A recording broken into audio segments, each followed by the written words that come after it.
thought, by looking at the left upper side of the slide, there is a guy who is thinking, and in the process, he produces an idea or opinion, and this is occurring suddenly in his mind.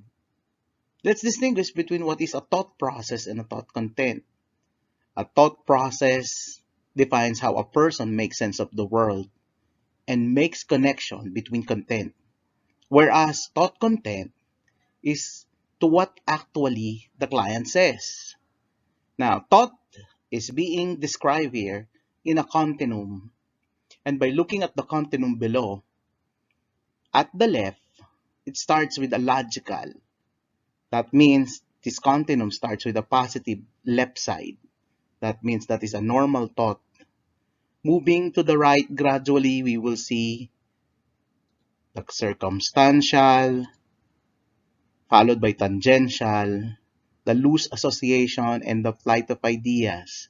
As you may notice from the logical normal at the left side, the thought process in a continuum is gradually declining, gradually turning into a negative, abnormal signs of thought.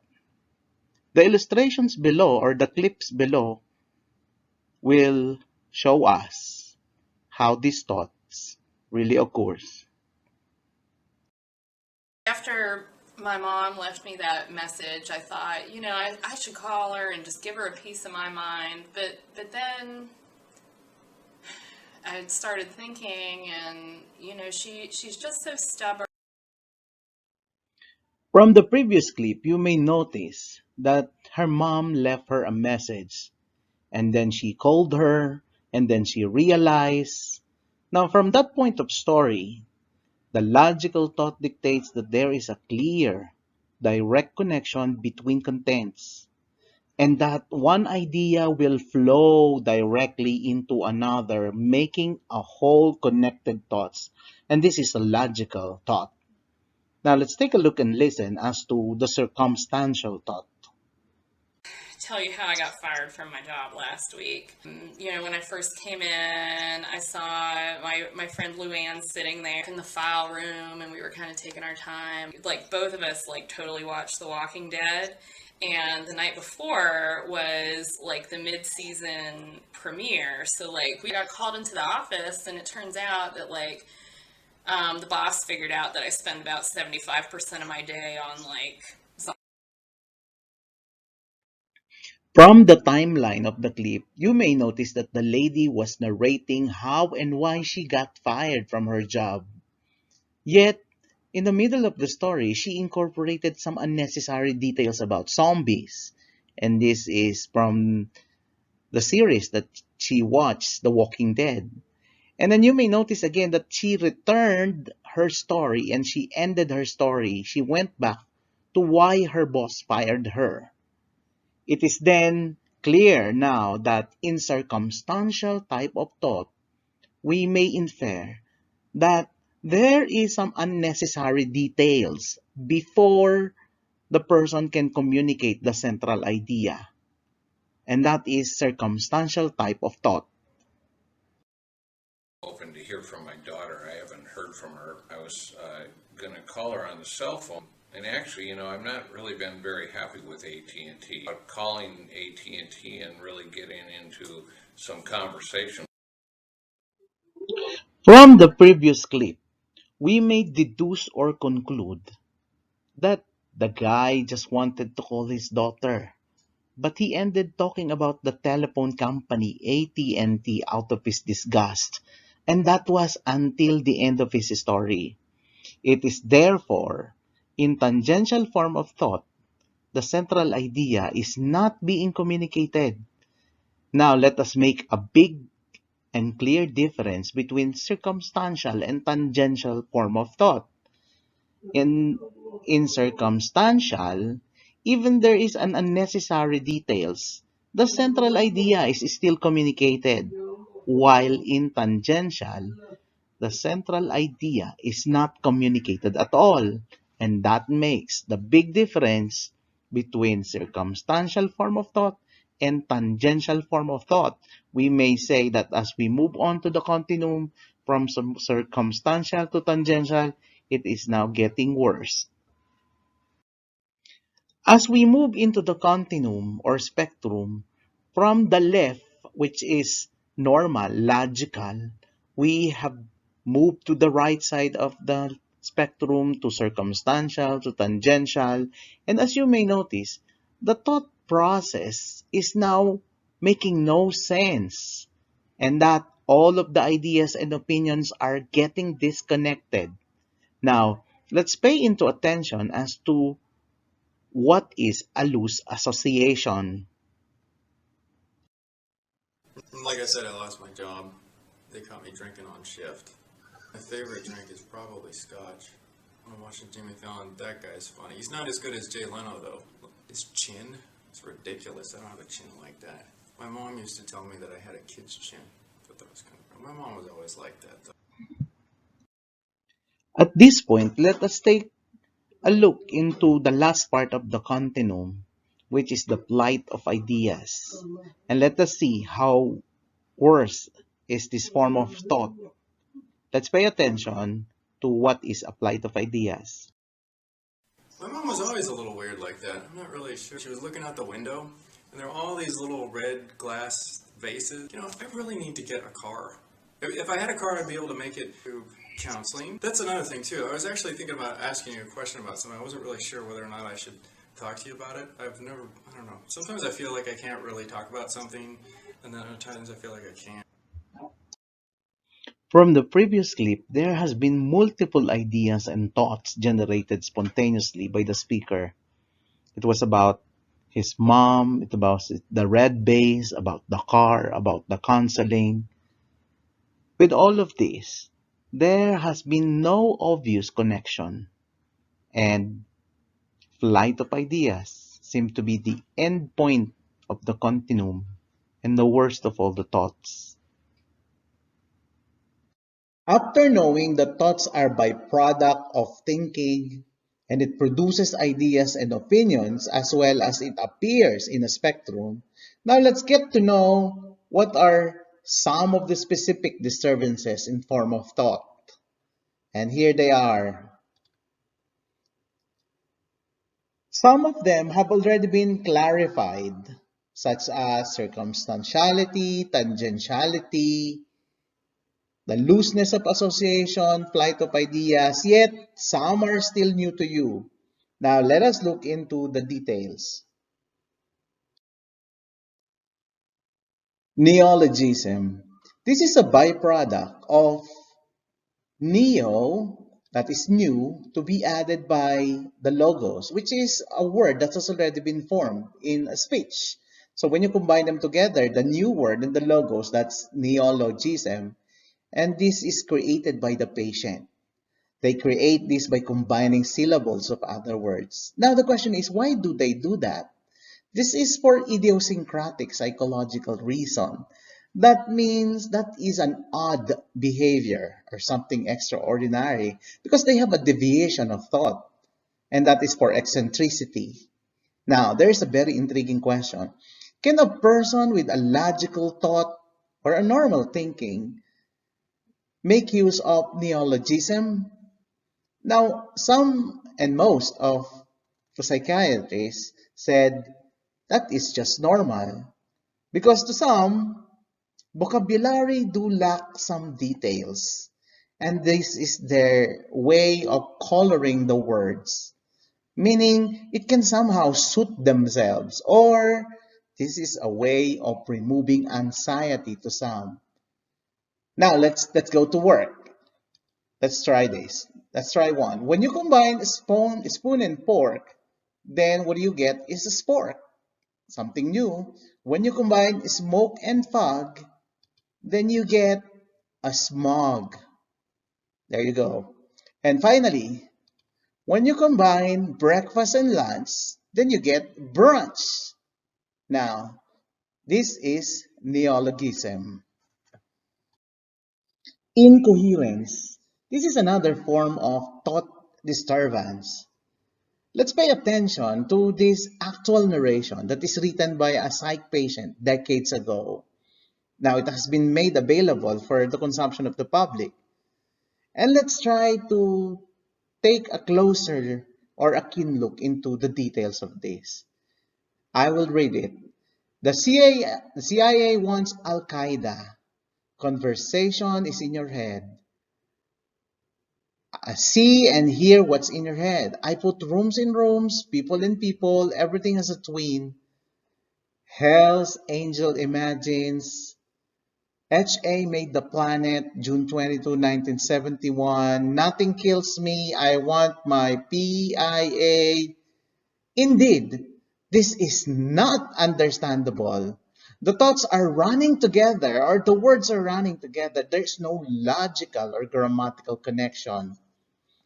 And definitely it will result to disorganization. And this is what I call a thought disturbance in the form of incoherence. E is a capital huge letter. E can be for elephant, or in psychiatry is for echolalia, another form of thought disturbance. This is being done by psychopathological repeating the words or phrases of one person by another person. And this is usually being done by children. They tend to be very repetitive and persistent. They want to mock somebody on a staccato intonation. But in psychiatry, in the form of thought disturbance, these are words being repeated. Let's take a look at how it is being repeated. Elephant is huge. Elephant is huge. Elephant is huge. Elephant is huge. Elephant is huge. And E is for echolalia. The word salad.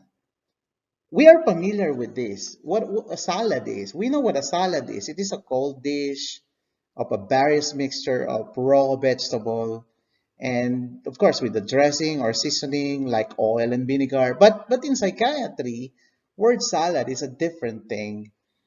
I mean, the patient will try to communicate an idea or a words or a phrases that is random. That's why it was so called a salad. Let's try one. Let's try this. So these are the words that has become salad. Let's try to read some. Since government scores birth, great Wayne work, men, the truck nation, increase 7 earth dedicated.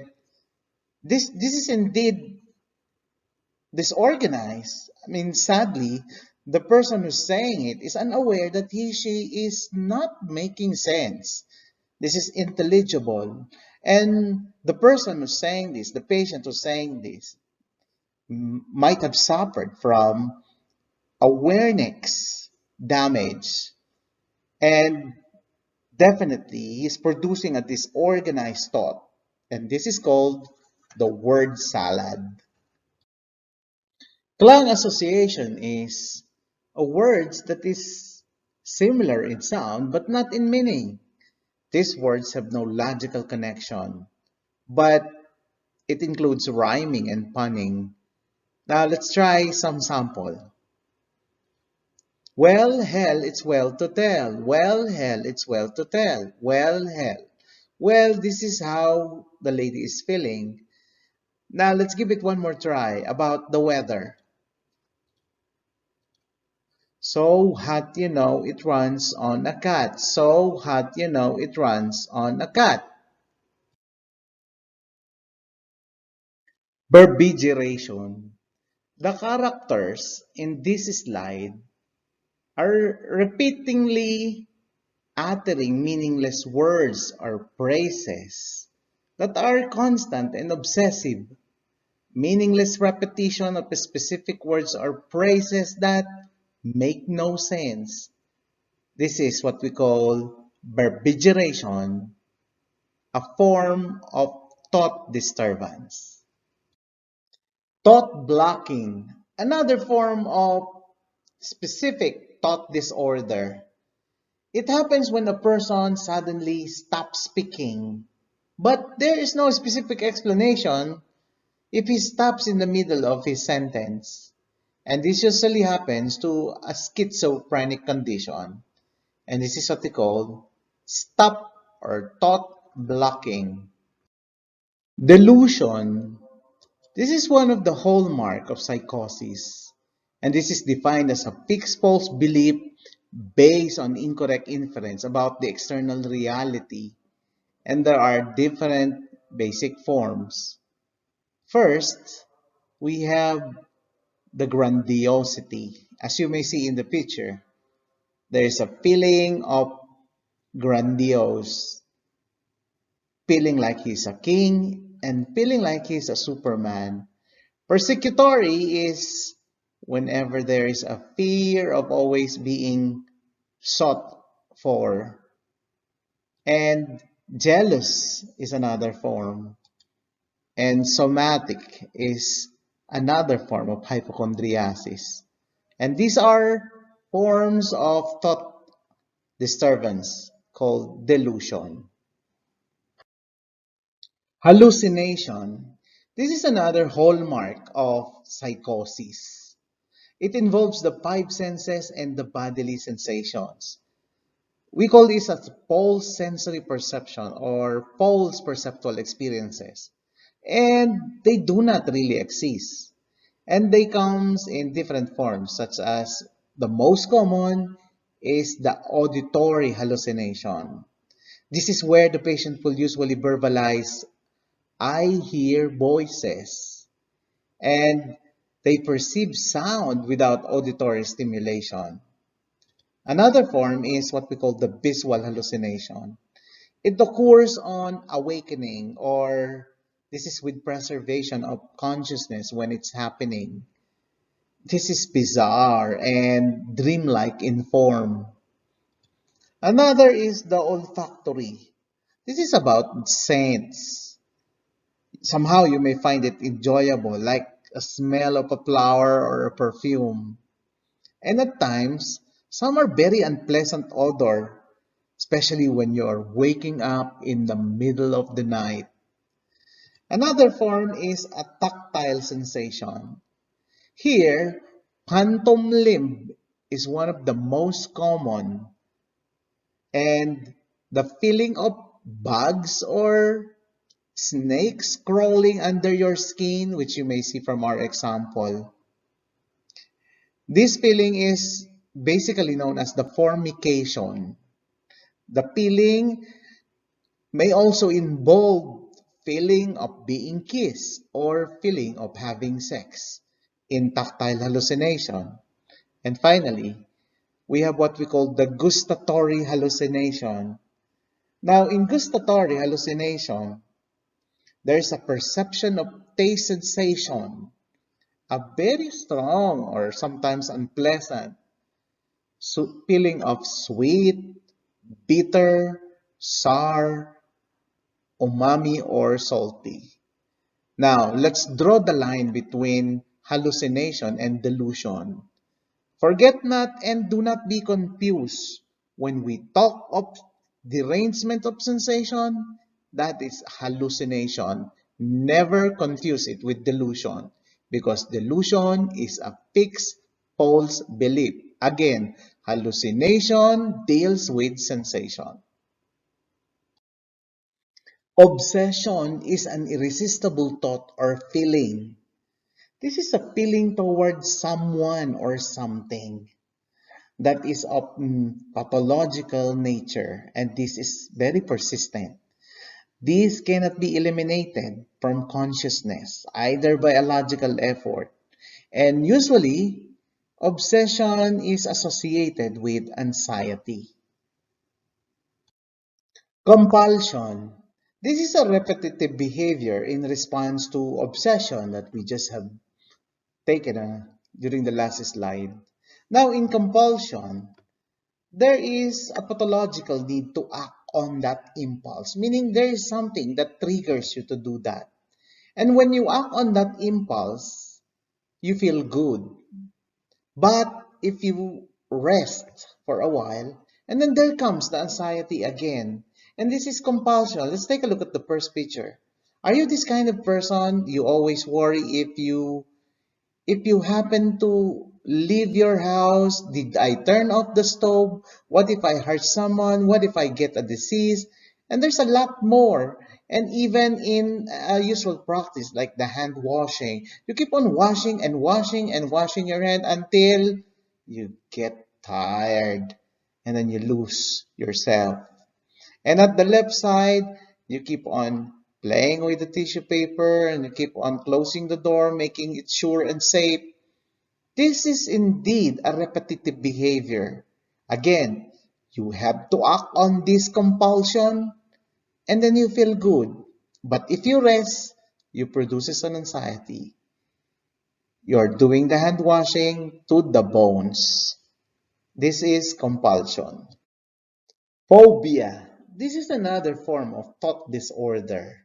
Here you have a persistent, irrational, exaggerated, and invariably pathological dread of specific stimulus or situation. And this will result to a compelling desire to avoid the feared stimulus. This is really a thought disturbance. And we have common examples here. First is what we call the fear of height, and this is what we call acrophobia. And the other one is arachnophobia or spider phobia. And there's a lot more. In our in our next discussion, we will be dealing with a lot more of phobias. At this point, we have arrived at the most important component of the nurse's task. That is assessment of suicide or harm toward others. This must be done by crafting a guide question to assess suicide. The platform, the chronology, and the sequence will be as follows. The first inquiry would be about the ideation. Let our question be like, Are you thinking about killing yourself? and our next question is about plan, Do you have a plan to kill yourself? and the method as well must be How inquired. do you plan to kill yourself? Most likely, where and when will he access it? How would you carry out this plan? Do you have access to the means to carry out the plan? We have to ask as to where. Where would you kill yourself? Another is when would she do it? When do you plan to kill yourself? And another important thing is about the timing. What day or time of the day do you plan to kill yourself? Having mentioned all of these questions, this will be our way of protecting, saving, and safeguarding our patient against suicide. And this is one of the most important role of a nurse in psychiatric assessment.